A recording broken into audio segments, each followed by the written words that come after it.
Welcome to the Deep Dive. Today, we're diving into what's often called jailhouse religion. Yeah. And we're going to be using Stephen Canup's book, Okay. From Park Avenue to Park Bench to Prison, An Inmate's True Experience, as our guide. Interesting. So are we going to try to figure out if it's real or not? Well, yeah, I mean, that's kind of the big question, right? Like when somebody finds religion in prison, Right. is it authentic? Is it just a way to, Yeah. manipulate the system? Get out of trouble. Exactly. Or is it really like a genuine transformation? Yeah, and that's what we're going to try to unpack today. Okay. So for our listeners who might not be familiar with Stephen Canup or his story, this guy had a pretty wild ride. Oh, yeah. He was actually a successful CPA, Oh. living the high life on Park Avenue. Okay. But then things took a turn. How so? He made some bad choices, Uh-oh. got caught up in some addictions, You're okay. ended up living on a park bench in Nashville, Wow. and eventually landed in prison. So from Park Avenue to Park Bench to prison? Literally. Wow. That's quite a fall. Yeah, and it really makes you think about, what leads to that kind of downfall. Yeah, how does somebody go from having it all to losing everything? Right, and I think that's something Canup really tries to explore in his book. Okay, so he's not shying away from the tough stuff. Not at all. He actually starts by describing his life before prison. Okay. And it sounds like he had everything, the successful career, the family, the money. The American dream. Exactly. But he's very clear that beneath the surface, he was battling some serious inner demons. That's interesting because it challenges that whole idea that success equals happiness, right? Yeah, totally. We often assume that if someone has all the external trappings of success, they must be happy. Right. But Canup's story shows that's not always the case. So what went wrong? What happened that sent him down this path? Well, he doesn't hold back on the details. Okay, good. He talks about his struggles with addiction, drugs, alcohol, and just a series of bad decisions that spiraled out of control. So it sounds like a combination of personal vulnerabilities and maybe some external pressures as well. Absolutely. He went from, Park Avenue to living on the streets. That's a huge wake-up call. A major reality check. Yeah. And it really highlights how quickly things can unravel. And how those addictive behaviors can impact not just the individual, but everyone around them. Exactly. The ripple effect is huge. So let's get into the heart of the matter now. Yeah. Let's talk jailhouse religion. Okay. Canup tackles the skepticism around those conversions head on. Which is interesting because there's a lot of skepticism, right? Yeah, both from people outside prison and even from inmates themselves. Yeah, even within the prison walls. Yeah, it's like this assumption that anyone who finds religion in prison is just faking it. Right, just trying to play the system. Exactly. Maybe they're hoping for leniency from the guards. Or maybe they think it'll help them get parole. Or they're trying to impress the chaplain. Yeah, it's not really genuine. Right. It's almost like there's this unwritten rule that real faith can't exist behind bars. That's a powerful perception to unpack. Definitely. And it's something Canup really grapples with in his book. So how does he approach it? Does he try to debunk the skepticism? He does in a way. But he also admits that he used to have those same doubts. Oh, really? Yeah, he says before he went to prison, he would have been the first one to roll his eyes. At the whole jailhouse religion thing. Exactly. Yeah. But then his own experience challenged those assumptions. I see. So he's speaking from a place of personal transformation.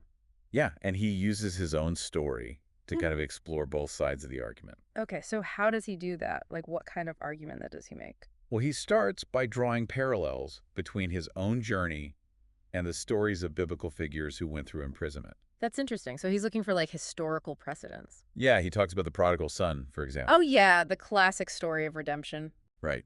And he brings up Jeremiah, who was thrown into a cistern for speaking God's truth. So he's finding inspiration in these stories. Definitely. And he's not just cherry-picking the feel-good stories either. Oh, really? He even delves into the Psalms. Okay. Where King David talks about feeling trapped and abandoned by God. So he's acknowledging the raw emotions. Yeah, the doubt, the despair, the anger. That's a much more nuanced approach. Yeah, and it shows that he's really wrestling with these complex issues of faith. Not just blindly accepting a new belief system. Exactly. He's actively searching for answers. I'm curious to hear more about how he reconciles his own experience with these ancient texts. Me too. Let's dive into that in the next part of our deep dive. And that's where his CPA brain kicks in, Yeah. He actually tries to create a framework for figuring out what's real and what's not. when it comes to faith in prison. Exactly. Okay, I'm all ears. So he suggests that, like, real transformation, it has a few key marks. So you need to run down. Okay, so first you got to have, like, a real desire to change. Okay, so not just saying the right words. Yep, we got to mean it. Makes sense. Then there's like engaging with the Bible. Okay, so actually reading and studying it. Yeah, consistently, not just like a one-time thing. Got it. And then a big one is like a real change in behavior. Okay, so actions speak louder than words. Exactly. Reach yourself. And then he talks about like a sense of peace and joy. Okay, that inner transformation. And this is huge. A continuation of those faith practices after release. So it's not just about surviving prison. Right. It's about thriving beyond those walls. Okay, so it's got to be something that sticks with you. Exactly. So basically walking the walk, not just talking the talk. Yeah, you got it. And what about the flip side? Like, what does he call the fake kind of faith? He calls it a cheap imitation. Okay. And it's like the opposite of everything we just talked about. So inconsistent, no real effort. Yeah, and easily abandoned once they're back in the real world. It's like they were just using faith as a crutch. Thanks. You know, like a temporary escape. Rather than a catalyst for lasting change. Exactly. That framework is actually really helpful, I think. Yeah, it's pretty practical. Because it acknowledges that not all conversions are the same. Right.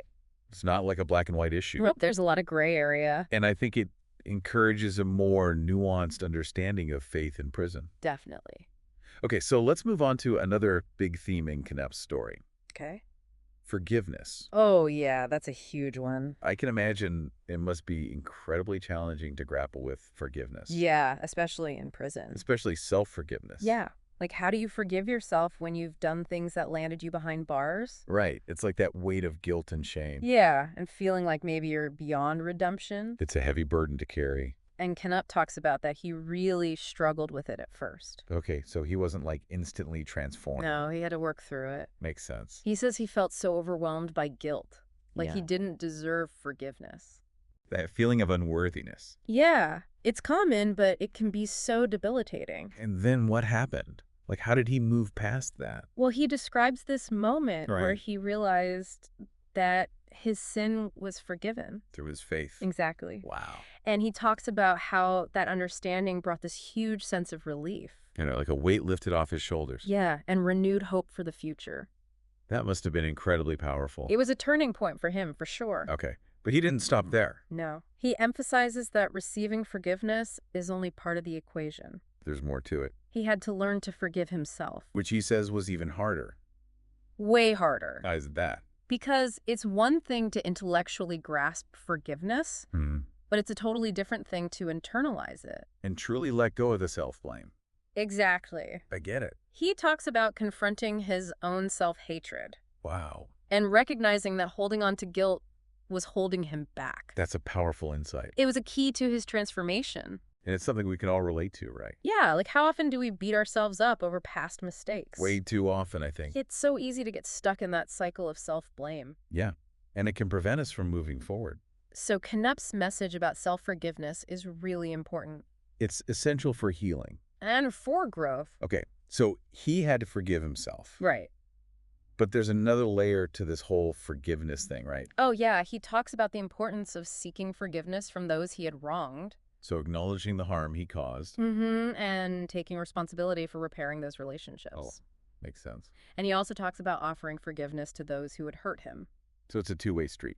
Exactly. It's about recognizing that everyone makes mistakes. And that holding on to anger and resentment only hurts us in the end. Yeah, it's like a poison. And it can prevent us from experiencing true healing. He specifically talks about rebuilding trust with his family. Which I imagine was pretty strained after everything that happened. Oh, yeah. They went through a lot. But it highlights the importance of reconciliation. Yeah, both for the individual and the community. It's about restoring those broken connections. So we've talked about his journey with faith and his process of forgiveness. Yeah. But I'm also curious about the whole addiction piece. Right, like how did he overcome those destructive behaviors? That's where the Holy Spirit comes in. Okay, so he attributes a big part of his transformation to that. Yeah, he says it was instrumental in breaking free from his addictions. That's interesting. How does he describe that experience? Was it like a sudden shift or more of a gradual process? He describes it as like this emptiness inside him, this void that he was trying to fill with drugs and alcohol. So the addiction was a symptom of something deeper. Yeah, he was searching for something. but looking in the wrong places. Exactly. He even compares his addictions to, like, a prison. Wow. Like, he was trapped even before he ended up behind bars. That's a powerful analogy. Yeah, it suggests that true freedom isn't just about breaking physical chains. Right. It's about overcoming those internal chains of addiction. Exactly. And that's where he talks about surrender. Okay. Surrendering to a higher power. He realized that he couldn't do it on his own. That willpower alone wasn't enough. It was about letting go and trusting in something bigger than himself. And that's something we see a lot. Man. Yeah, in stories of transformation. The idea of surrender. Whether it's through a religious lens or not. It's about recognizing our own limitations. And tapping into a source of strength beyond ourselves. Okay, so he surrendered to a higher power. Yeah.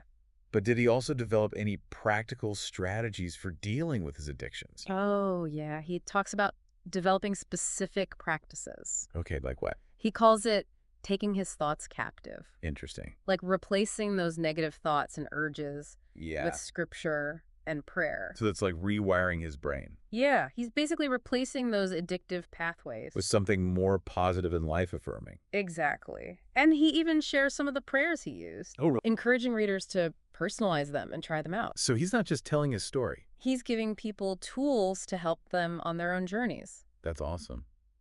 But his story doesn't end in prison, right? Yep, there's more to come. What happened after he was released? Yeah, so he gets out of prison, and then what? Like, does he go back to his old life? Not exactly. He actually talks about feeling this strong pull towards ministry. Oh, wow. Yeah, like he wanted to use his experience to help others. People who were in similar situations. Yeah, guys in prison, ex-cons, people struggling with addiction. That's really interesting. And it actually connects to a concept called post-traumatic growth. Oh, right. Yeah, I've heard of that. It's this idea that sometimes going through something really tough can actually lead to positive changes. Like you come out stronger on the other side. Exactly. It's not just about bouncing back. It's about growing from the experience. And Canup's story is a perfect example of that. Yeah, he doesn't shy away from the pain. But he shows how that pain can become purpose. Like he's turning his mess into a message. Yeah, a message of hope and redemption. Did he actually end up going into ministry? He did. Yeah, he was ordained and licensed as a minister in 2012. Wow. And he specifically focuses on working with the people we talked about. Inmates, ex-cons people, battling addiction. He's using his own story to show them that change is possible. Even after making serious mistakes. Yeah, it's like a living testament to the power of redemption. And it also raises some interesting questions about the role of faith in rehabilitation. Right. Like, is there a connection between faith and lower recidivism rates? Yeah. And it's not just anecdotal evidence either. There's actually a growing body of research that suggests faith-based programs can be really effective In helping people reintegrate into society. and reducing the likelihood that they'll end up back in prison. So it's not just about Canup's individual story. Right. It points to a larger trend. That faith can play a positive role in the justice system. And in helping people turn their lives around. But it's also important to remember the societal factors at play here. Yeah, we can't just focus on individual choices. We have to acknowledge the systemic issues that contribute to incarceration. Like poverty, lack of opportunities, mental health issues. These are all things that need to be addressed. If we want to create a more just and equitable society. So it's a two-pronged approach. Helping individuals change from within. And working to create a system that supports those changes. So as we wrap up this deep dive into Stephen Canup's story, I want to leave you with a question to think about. Okay, hit me. Canup titled his book, From Park Avenue to Park Bench to Prison. Right? But at the end, he suggests a different title. Oh, really? From Park Avenue to Park Bench to Prison to Preacher. Wow. That's a powerful shift in perspective. What do you think that says about the possibility of redemption? And the search for meaning, even in the darkest of places. It's a reminder that our stories don't have to end with our mistakes. We can always rewrite the narrative. Find a new purpose, a new direction. And maybe even inspire others along the way. So, yeah, that's Stephen Canup's journey from Park Avenue to Park Bench to prison to preacher. It's a pretty wild ride. Full of twists and turns. But ultimately, it's a story of hope and transformation. And a reminder that even in the depths of despair, there's always a chance for a new beginning. So, to our listeners out there, thanks for joining us on this deep dive. It's been a pleasure exploring these complex issues with you. And we hope you'll continue to ponder the questions we've raised today. Because these are conversations that matter. And they can lead to real change, both in our individual lives and in the world around us.